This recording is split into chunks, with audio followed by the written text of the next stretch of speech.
What's up, YouTube? Today we're looking at a sap. I got this off of Etsy. It is from, let me look it up because it would be dumb to not tell you guys. Wow, I love how it's never easy. All right, so this came from, I'm going to put the link in the description. This is the Tomahawk Sap Novelty Paperweight, and it is from Marksman Leatherworks for $70, more like $80 after shipping and tax. The reason that I gave this kind of a lesser known maker a try is because the guys like, I'm trying to think of the names, like Witch Doctor Zero, Jack Cutting. I mean, their saps and blackjacks, they're different, and Witch Doctor Zero has a lot to choose from.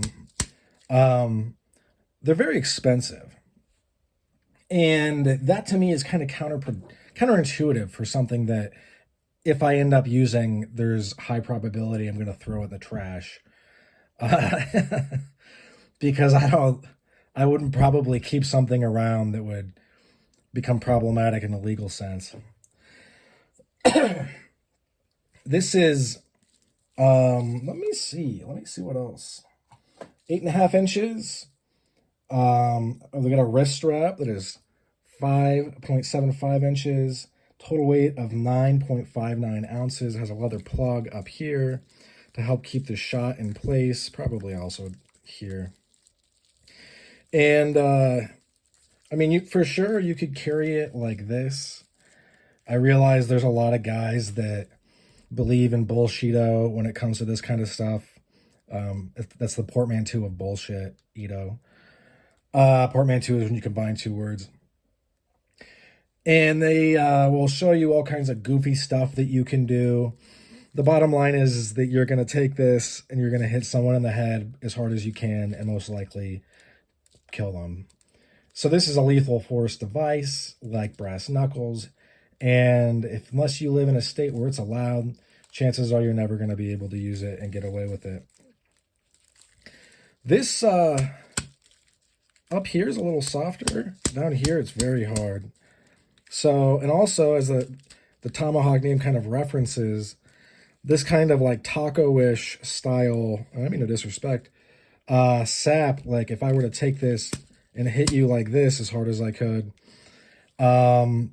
that's really going to mess you up. That's going to split you wide open. And this guy, what was his name? Jesus Christ. Where did that even go? Anyway. Marksman Leatherworks. I just sent my mouse flying. He has a bigger version called the Battle Axe. I may check it out, may not. It's bigger, costs around $100 shipped, probably a little bit more tax. I think that this would definitely suffice. I've had other saps on the channel, on blackjacks, and for me, I want them to be about this size or a little bit smaller. I do think that this would definitely be okay. I'm going to hit this against something that isn't this, because there's, I mean, with very little effort, this really is hurting me. So yeah, I'll probably do another video with all the saps and blackjacks. I have another sap on the way, and it is another guy off of Etsy that is half the cost of the guys you'll see on Instagram. No disrespect to those people, but I mean, charging a lot of money for a blackjack or a sap, which is kind of a novelty item, considering that unlike, say, a knife, it's not going to be, you're not going to be able to use it really in most locations unless you live in like Texas or states like that where it's specifically allowed. I live in Pennsylvania right now. If I take this outside of my house, it's 90 days, mandatory minimum.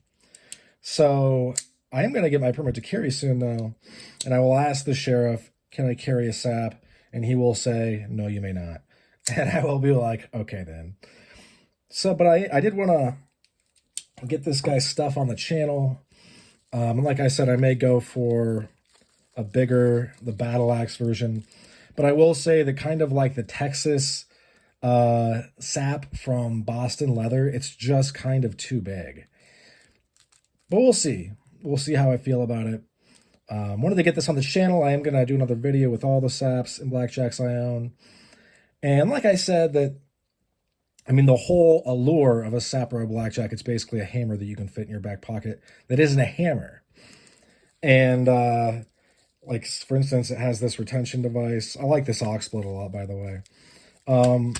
This doesn't really hurt, but this does, and this also hurts.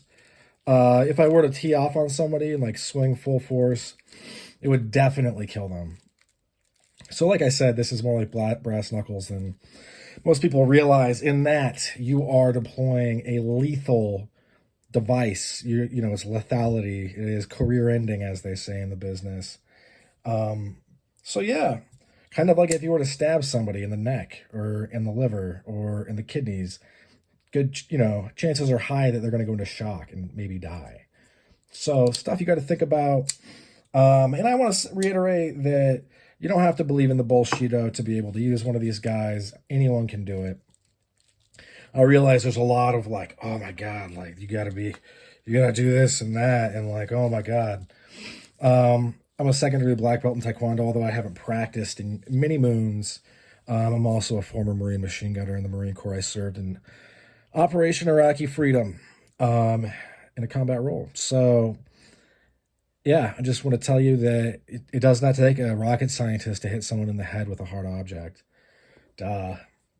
In any event, thanks for sticking with me to the end. That's what I'll show up for this one. I hope you folks have a great rest of your day. Bye now.